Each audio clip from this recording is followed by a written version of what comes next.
જય જિનેન્દ્ર. શ્રી હાલારી વિસા ઓસવાલ સમાજ મુંબઈની ચૂંટણી 2025 યોજાયેલ છે, જેની માટે મને સીએ વિનીત હરિયાને ચૂંટણી નિયામક શ્રી તરીકે નિયુક્તિ કરેલ છે. સાથે સાથે મારા જે બે સહાયક સભ્યશ્રી એટલે મયુર ચુનીલાલ મારુ અને સંજય જેઠાલાલ સુમરિયાને બી ચૂંટણી સહાયક તરીકે નિમાયેલ છે. આ ચૂંટણી જે 20/6/2025ના ભિવંડી માજનવાડી સાથે 22/6/2025ના દાદર મુંબઈ માજનવાડીમાં યોજાયેલ છે. આ ચૂંટણીમાં કોઈ બી સભાસદ બંને જગ્યામાંથી કોઈ પણ એક જગ્યાએ વોટ કરી શકશે, જે ઓપન છે. દાખલા તરીકે કોઈ ભિવંડીમાં રહેતું હોય અને એને સન્ડેના દાદર મુકામે વોટિંગ કરવું હોય તો એ દાદર મુકામે વોટિંગ કરી શકશે, અથવા કોઈ મુંબઈનો કોઈ સભ્યને ભિવંડી મુકામે શુક્રવારે વોટિંગ કરવું હોય તો પણ એ કરી શકશે. ચૂંટણીનો સમય સવારે 7 વાગ્યાથી સાંજે 5 વાગ્યા સુધી રાખેલ છે બંને દિવસે, એટલે 20 તારીખે શુક્રવારે ભિવંડી અને 22 તારીખે રવિવારે દાદર મુંબઈ માજનવાડીમાં. આ ચૂંટણીમાં આપણે જે સભાસદ જ્ઞાતિજન હોય એને જ વોટિંગ કરવાનો અધિકાર હોય છે.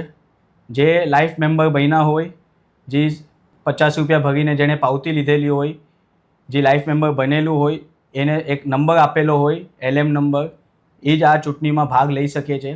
તો દરેક જ્ઞાતિજનોને એક રિક્વેસ્ટ છે કે પોતાનો લાઈફ મેમ્બરશિપ નંબર કે સભાસદ નંબર એ પોતે સાથે જો હોય તો લેતા આવે.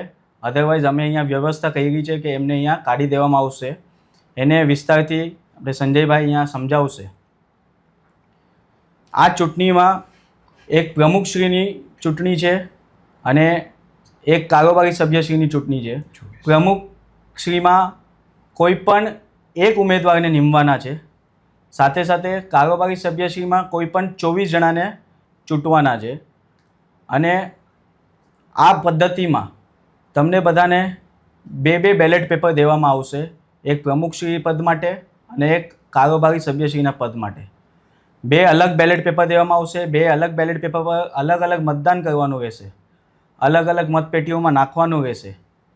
ખાસ કરીને બધાએ સભાસદો જે અહીંયા વોટિંગ કરવા આવે છે એમને ધ્યાન દેવાની છે કે બે અલગ બેલેટ પેપર પોતે મેળવે, એક પ્રમુખશ્રીના પદ માટે અને એક કારોબારી સભ્યશ્રીના પદ માટે.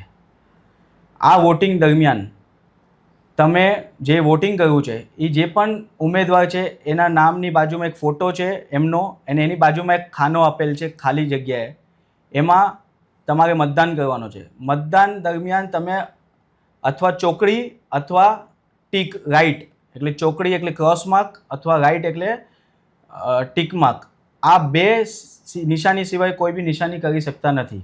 એટલે તમારે જેને પણ મતદાન કરવું હોય એમાં ક્રોસ માર્ક અથવા ટીક માર્ક એટલે ચોકડી અથવા રાઈટ આ નિશાની સિવાય કોઈ નિશાની કરતા નહીં.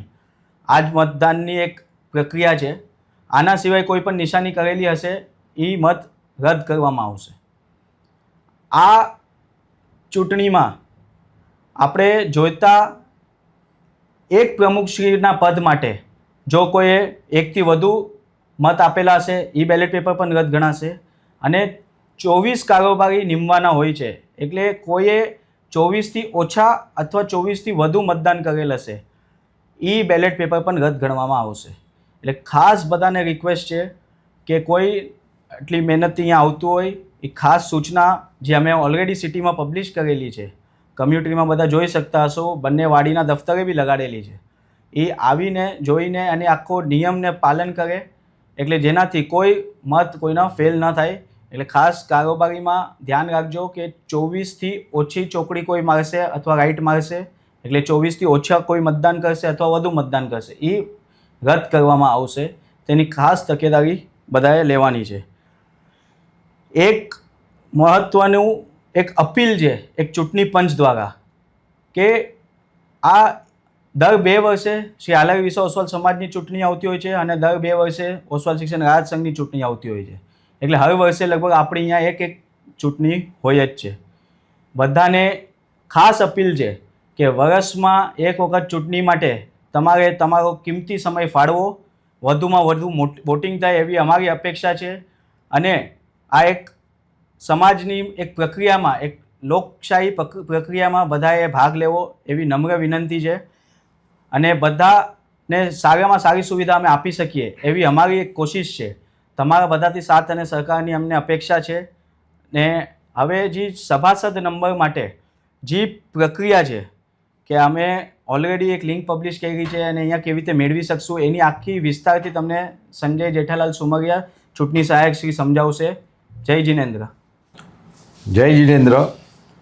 આ મારો ચૂંટણીમાં ચોથી વખત હું પાર્ટિસિપેટ થાઉં છું અને ખાસ કરીને મેમ્બરોની લિસ્ટને અપડેટ કરવાનું અને સિંક્રોનાઇઝ કરીને ક્લિયર કરીને એટલે ખોટા વોટ ન પડે એના માટે ડિજિટલ લઈ આવ્યા છે અમે લોકો. આ ચોથો વર્ષ છે મારો અને અમારી પૂરેપૂરી કોશિશ છે એમાં કે ડુપ્લિકેટ વોટ ન જ પડે અને અમે એના માટે થઈને એક એપની લિંક બહાર પાડી હતી.